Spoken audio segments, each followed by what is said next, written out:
Assalamualaikum warahmatullahi wabarakatuh.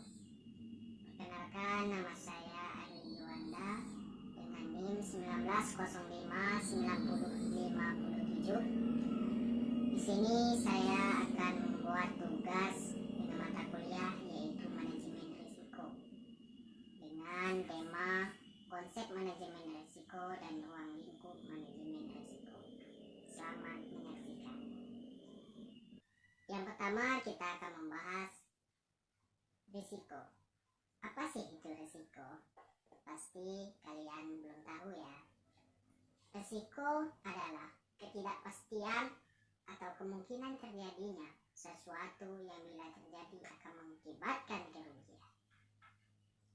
Dalam kegiatan sehari-hari, kita sudah sangat akrab dengan sebuah risiko tersebut. Misalnya, saat kita akan mandi, kita berisiko terpleset di lantai yang sangat licin di kamar mandi. Saat sedang berjalan, kita berisiko bertabrak atau menabrak sesuatu. Apalagi dalam hal bisnis, meski banyak sekali risiko-risiko yang kita hadapi untuk kedepannya.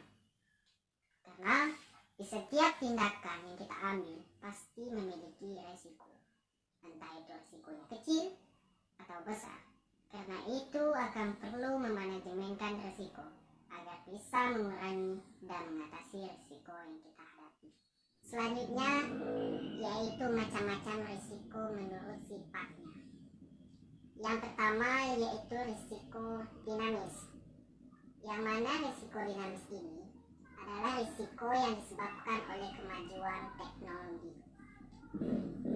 Dapat kita ketahui bahwa kemajuan teknologi tersebut dapat berisiko bagi sebuah perusahaan, baik itu berdampak negatif maupun berdampak positif terhadap perusahaan tersebut. Yang kedua yaitu risiko murni. Risiko murni adalah risiko yang pasti menimbulkan kerugian bagi perusahaan kita. Contohnya seperti musibah dan lain-lainnya. Yang ketiga yaitu risiko spekulatif. Risiko spekulatif ini adalah risiko yang dapat timbul karena disengaja oleh yang bersangkutan agar mendapatkan keuntungan. Contohnya perkreditan.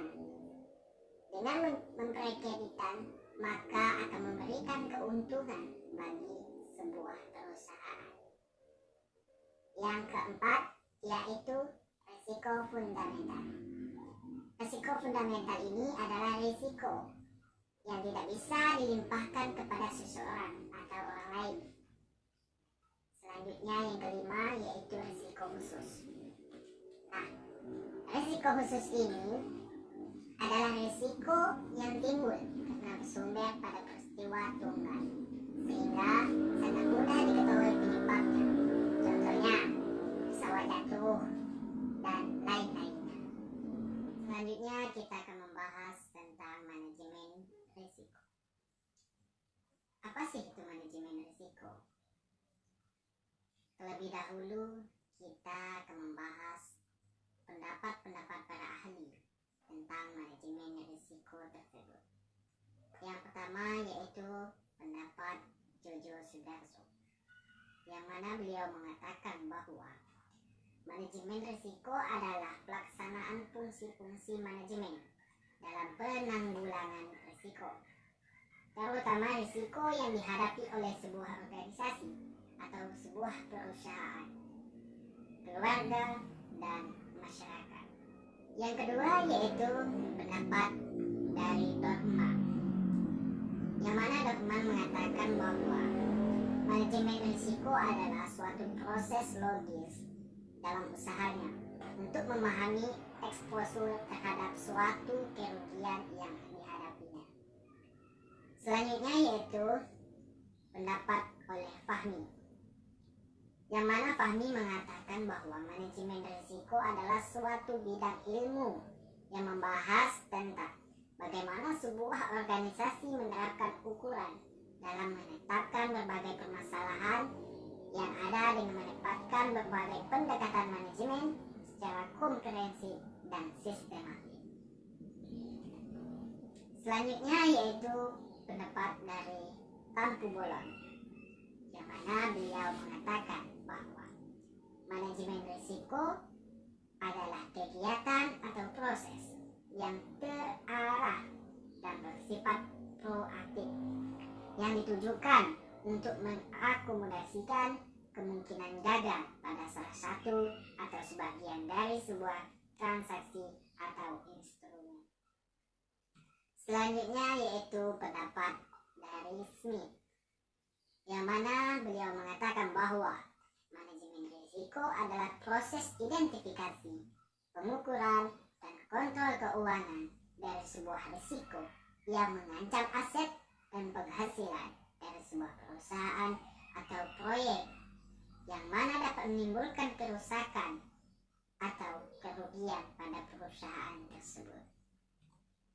Selanjutnya yaitu pendapat dari Darmawi, yang mana beliau mengatakan bahwa manajemen risiko adalah suatu usaha untuk mengetahui, menganalisis, serta mengendalikan risiko dalam setiap kegiatan perusahaan dengan tujuan untuk memperoleh efektivitas dan efisiensi yang lebih tinggi.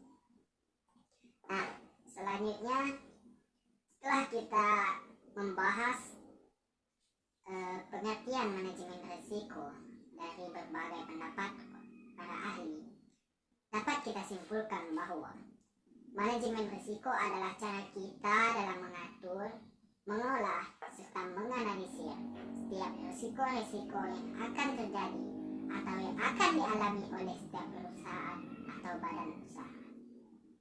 Setelah kita mengetahui pengertian dari manajemen risiko, kita juga harus mengetahui apa sih yang menjadi tujuan dari manajemen risiko tersebut. Yang pertama yaitu melindungi perusahaan dari tingkat risiko signifikan, yang mana hal tersebut dapat menghambat pencapaian tujuan perusahaan. Yang kedua, membangun kemampuan mensosialisasikan pemahaman mengenal risiko dan pentingnya pengelolaan risiko tersebut. Dan yang ketiga, yaitu memberikan kerangka kerja manajemen risiko yang konsisten atas risiko tersebut yang ada pada proses bisnis dan fungsi-fungsi dalam perusahaan tersebut. Yang keempat yaitu mendorong setiap insan perusahaan untuk bertindak hati-hati dalam menghadapi risiko perusahaan, yang mana sebagai upaya untuk memaksimalkan nilai perusahaan demi mencapai tujuan yang diinginkan secara bersama-sama. Dan yang kelima yaitu mendorong manajemen untuk bertindak proaktif, mengurangi risiko kerugian, menjadikan pengelolaan risiko sebagai sumber keunggulan, bersaing, dan keuangan kinerja perusahaan tersebut. Setelah kita membahas pengertian dari risiko, manajemen risiko, dan apa sih yang menjadi tujuan dari manajemen risiko, selanjutnya dapat kita simpulkan bahwa manajemen risiko adalah metode untuk menghadapi risiko di masa depan yang dapat mengaruhi kegiatan perusahaan. Proses ini dimulai dengan mengidentifikasi kemungkinan kejadian di masa depan, penilaian risiko yang ditimbulkannya, penentuan respon terhadapnya, dan pengawasan berjalannya respon tersebut. Risiko besar lain yang akan kita temui pada bisnis adalah di mana perusahaan Anda tidak menggunakan pembukuan yang benar.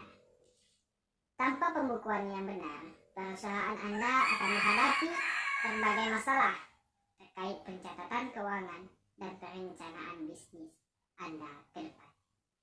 Baiklah, hanya itulah yang dapat saya sampaikan. Semoga dapat memberi manfaat bagi kita semua, dan apabila ada kesalahan dari penjelasan saya tadi, saya mohon maaf karena saya juga masih dalam proses pembelajaran. Dan apabila ada kesalahan tadi, mohon diberi komentar ya di kolom komentar agar bisa saya perbaiki untuk kedepannya. Baiklah, saya Ridwana mohon pamit. Assalamualaikum.